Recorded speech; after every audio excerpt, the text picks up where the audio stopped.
Виставка. Собачий і людський гвалт. Усі метушаться, включаючи заводників, господарів, хендлерів та грумерів. А ваш улюбленець приспокійнісінько при цьому дрихне у своєму будиночку-клітці. І обов'язково знайдеться хтось із відвідувачів, хто голосно скаже «бідна собака, вона страждає у клітці». Не хвилюйтеся, собака не страждає, собака щаслива, бо у неї в клітці затишно і тихо, і ніхто не заважає насолоджуватися собачим життям. Ви не повірите, но все собаки любят будки, как это не звучит странно. Кажется, что чихуахуа, какая будка, или там, скажем, щенок мопса. Но на самом деле все собаки, я отвечаю за это, любят будки. И поэтому они лезут в кровать. Почему? Потому что в кровати уютно, рядом с хозяином и надежно. Це інстинкти, закладені від природи. Знайти затишне і безпечне місце – нору, і там відпочивати.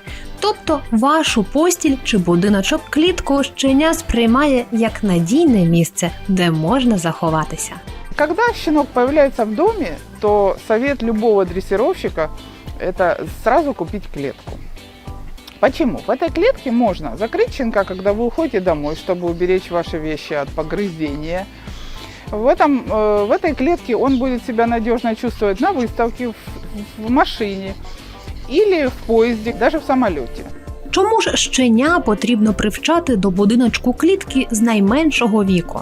Потому что пока щенок маленький, он осваивает то пространство, где он живет, и он привыкает к тому образу жизни, которым живет хозяин.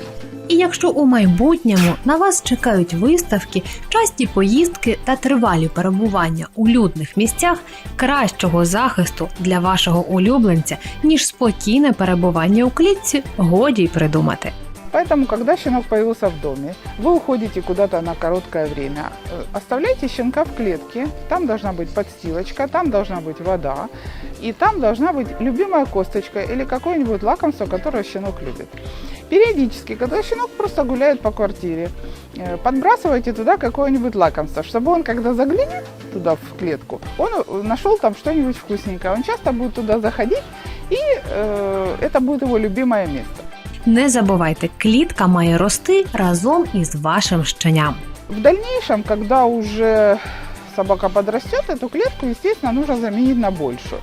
Можно купить сразу большую клетку. Это не имеет значения размер клетки. Важно, чтобы в этой клетке было мягкое место, была вода и была любимая игрушка и косточка, с которой он может заняться тогда, когда хозяина нет и ему скучно. Іграшки мають бути обов'язково, бо коли щеня сидить у клітці, йому може стати нудно, і аби розважитись, воно гристиме свою підстилку. Погодьтеся, з цього нічого доброго не вийде. А якщо там буде іграшка, щеня знатиме, що у клітці на нього завжди чекає задоволення. Я могу сказать на опыте, в питомнике, где находится много собак, поставим клетку, и они все залезут в эту клетку с удовольствием. То есть это опыт, это не тюрьма. Это своеобразный домик, своеобразное место, где щенок может отдохнуть, может поспать и может быть воспитан. Звісно, коли ви привчаєте малечу, необхідно мати терпіння. Единственное, что нужно терпение, потому что щенок может скулить, может плакать, может кричать. И в этот момент не нужно сказать: вот ты мой бедненький, достать его оттуда. Можно просто уйти и оставить его. И когда он перестанет скулить, перестанет буянить, выпустить его. То есть он будет понимать, что вот этот ор, вот это требование «выпустите меня из клетки» не работает.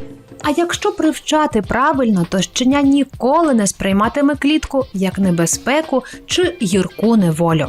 На выставке вот из ринга выходят собаки, идут и залазят сразу в клетку, сами залазят. Их никто туда специально не запихивает насильно. В любом месте, когда собака видит свою клетку, она с удовольствием туда сама заходит.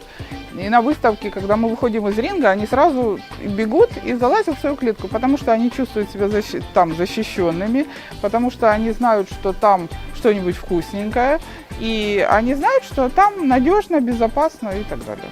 Пам'ятайте, що клітка має підходити вашій собаці. Вона повинна там спокійно стояти, лежати та сидіти, не відчуваючи при цьому дискомфорту. Тож зверніть увагу на розмір клітки та собаки і легкої вам дресури. Нехай вас оточують виховані улюбленці.